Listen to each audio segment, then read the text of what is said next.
Hello, मेरा नाम संदीप गौड़ है और मैं क्लिनिकल साइकोलॉजिस्ट हूँ। आज के हमारे वीडियो का टॉपिक है जेंडर इक्वालिटी।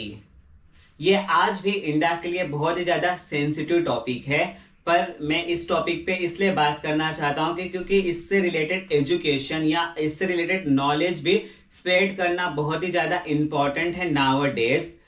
सो जेंडर इक्वालिटी क्या होती है? मोस्टली किसी से पूछे जेंडर क्या होता है तो बस उनको दो ही जेंडर पता होता है, मेल और फीमेल। उसके अलावा कोई जेंडर नहीं। पर ऐसा नहीं है, जेंडर और भी होते हैं। कितने सारे हिडन जेंडर होते हैं, क्योंकि इंडिया में अभी भी बहुत सारे लोग ओपन नहीं है, अपने आप को ओपनली एक्सप्रेस नहीं करते सेक्सुअलिटी के अकॉर्डिंग कि उनकी सेक्सुअलिटी क्या है।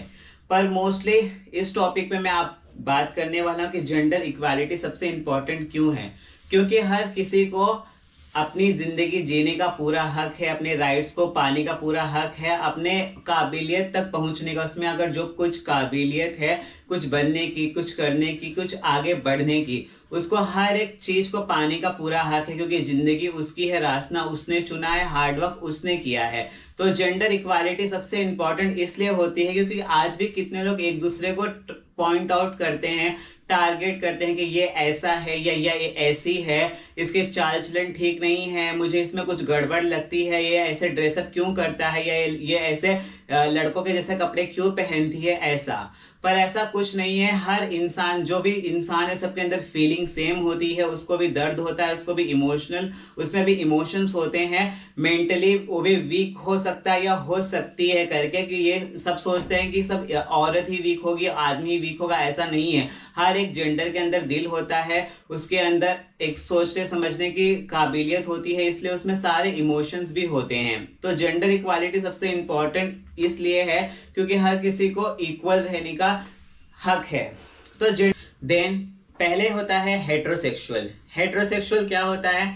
जो एक लड़का एक लड़की की तरफ अट्रैक्ट होता है और उससे उसे प्यार होता है, और एक लड़की एक लड़के की तरफ अट्रैक्ट होती है, उससे उसे प्यार होता है, उसे हेट्रोसेक्सुअल कैटेगरी में रखा जाता है और वो हेट्रोसेक्सुअल जेंडर में आता है। देन सेकंड है लेस्बियन। लेस्बियन जो एक लड़की होती है, दूसरी लड़की की तरफ अट्रैक्ट होती है, सेक्सुअली भी और इमोशनली भी और हर एक एंगल से, क्योंकि हर एक इंसान के अंदर जो बोलते हैं फीलिंग सब में सेम होती है, ओनली हार्मोन्स डिफरेंट्स होते हैं। तो आप किसी को जज नहीं कर सकते, या जजमेंट, आपका माइंड जो जजमेंटल नहीं हो सकता कि अगर ये लेस्बियन है, गे है या बायसेक्सुअल है तो इसके अंदर कुछ अलग फीलिंग है, या ये कुछ अलग है, या इसके अंदर कोई अलग डिसऑर्डर है, या ये गंदी बात है, या ये पाप है। ऐसा कुछ भी नहीं है। दिस इज ओनली जेंडर, और सबके अंदर की फीलिंग अलग होती है। आप किसी की फीलिंग को भी नेगेटिवली नहीं ले सकते। इसके लिए आपको हर एक फीलिंग, हर एक इंसान को, हर एक फीलिंग या हर एक जेंडर को प्रॉपर्ली रिस्पेक्ट देनी चाहिए। और आप जितना दूसरों को रिस्पेक्ट दोगे,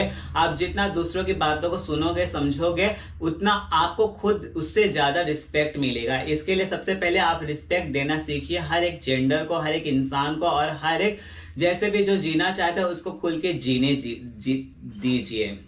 देन लेस्बियन होता है जो एक लड़की दूसरी लड़की की तरफ अट्रैक्ट होती है और उससे प्यार करती है। देन थर्ड होता है गे, जो एक लड़का दूसरे लड़के की तरफ अट्रैक्ट होता है हर एक एंगल से, फिजिकली भी, मेंटली भी, इमोशनली भी, हर एक एंगल से, क्योंकि उसको उसके अंदर प्यार दिखता है। देन फोर्थ होता है बायसेक्सुअल।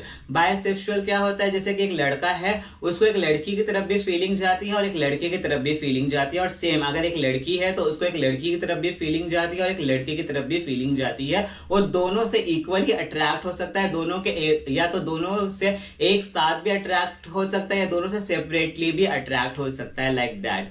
तो जो ऐसे इतने ये जेंडर्स होते हैं, और इसके अलावा भी और भी जेंडर्स होते हैं, और मे बी इन फ्यूचर में कुछ और भी जेंडर आ सकते हैं करके, क्योंकि you never know in the future क्या हो जाएगा। तो सबसे पहले सारे जेंडर को इक्वालिटी देने के लिए क्या इंपॉर्टेंट है? एजुकेशन।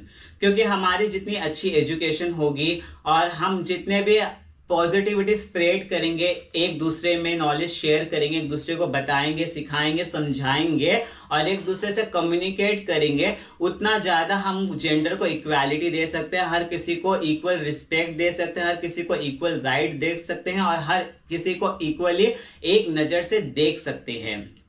और एजुकेशन जब आएगा तो ऑटोमेटिकली हमारे जो समाज में ऑर्थोडॉक्स थिंकिंग होती है, जो पुरानी सोच होती है, वो धीरे धीरे कम होती जाएगी, क्योंकि जितना मॉडर्निज्म आएगा, जितना एजुकेशन स्प्रेड होगा, उतनी ज्यादा ऑर्थोडॉक्स थिंकिंग कंट्रोल होने लगेगी और कंट्रोल होते होते धीरे धीरे कम हो जाएगी। इसके लिए सबसे इंपॉर्टेंट है एजुकेशन। एजुकेशन सिर्फ स्कूल में नहीं होना चाहिए, एजुकेशन तो स्कूल में तो डेफिनेटली होना चाहिए, उसके साथ साथ एजुकेशन सोसाइटी में होना चाहिए, एजुकेशन एक दूसरे के साथ शेयर करने में होना चाहिए, एजुकेशन आपको पढ़ना चाहिए, समझना चाहिए कि हाँ, हर एक इंसान की फीलिंग सेम होती है। अगर आपको दर्द होता है तो उसे भी दर्द होता है, अगर आपको कोई गाली देता है, आपको जैसा महसूस होता है, तो अगर आप उसे गाली दोगे या उसकी बॉडी शेमिंग करोगे, कपड़े शेमिंग करोगे, लुक शेमिंग करोगे या जेंडर शेमिंग करोगे, तो उसको भी उतना ही दुख होगा, मेंटली वो भी उतना ही हैरास होगा। इसके लिए अगर आप खुद दुख नहीं सह सकते तो दूसरों को भी दुख देना बंद कर दीजिए। तो सबसे इंपॉर्टेंट होता है एजुकेशन, क्योंकि एजुकेशन से ही इक्वालिटी आएगी, एजुकेशन से प्रॉपर राइट आएगा, एजुकेशन से अंडरस्टैंडिंग आ जाएगी, एजुकेशन से कम्युनिकेशन आएगा, आप फिर उनसे कम्युनिकेट कर सकते हो, बात कर सकते हो, उनके दोस्त बन सकते हो, क्योंकि हर कोई इंसान सेम होता है, फीलिंग सेम होती है और इसके लिए हर किसी की रिस्पेक्ट सेम करनी चाहिए। देन रिस्पेक्ट ईच अदर, वो तो डेफिनेटली करना ही चाहिए, क्योंकि आप जितना रिस्पेक्ट दोगे उससे डबल रिस्पेक्ट आपको मिलेगी।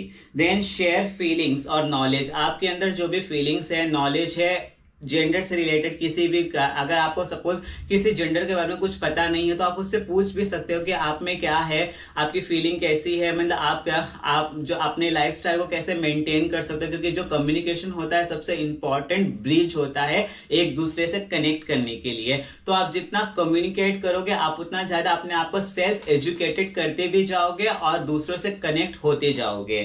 देन लिसन एंड रिफ्लेक्ट होना चाहिए, रिजेक्ट ऑर्थोडॉक्स थिंकिंग डेफिनेटली होना चाहिए, और help power to each other, एक दूसरे को आगे बढ़ने के लिए सपोर्ट करें, एक दूसरे को या ना कि नीचे दिखाने के लिए या पीछे करने के लिए, एक दूसरे की बॉडी शेमिंग करने के लिए, जेंडर शेमिंग करने के लिए नहीं, एक दूसरे को आगे बढ़े। अगर आप किसी को आगे बढ़ने के लिए रास्ता दिखाओगे तो डेफिनेटली वो बंदा आपको भी उस रास्ते पे लेके आगे बढ़ेगा। तो सबसे इंपॉर्टेंट है, अगर जेंडर इक्वालिटी करनी है तो एजुकेशन इंपॉर्टेंट है, रिस्पेक्ट इंपॉर्टेंट है, इक्वालिटी इंपॉर्टेंट है, कम्युनिकेशन इंपॉर्टेंट है, और एक दूसरे की रिस्पेक्ट करना। आई होप आपको ये वीडियो पसंद आए तो प्लीज इसे लाइक करिए, शेयर करिए और मेरे चैनल को सब्सक्राइब करिए। Thank you.